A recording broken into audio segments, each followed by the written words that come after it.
కాకపోతే ఇప్పుడు దానికి ఒక మంచి సంబంధం వచ్చింది.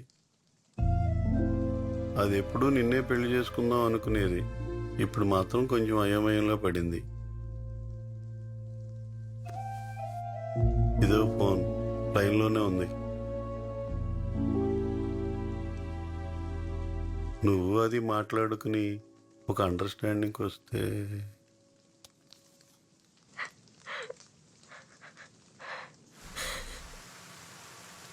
మహేష్,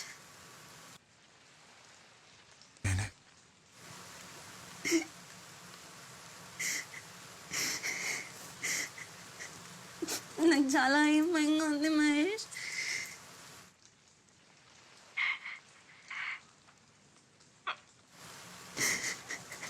నేను మర్చిపోగలను లేదో నాకు తెలీదు.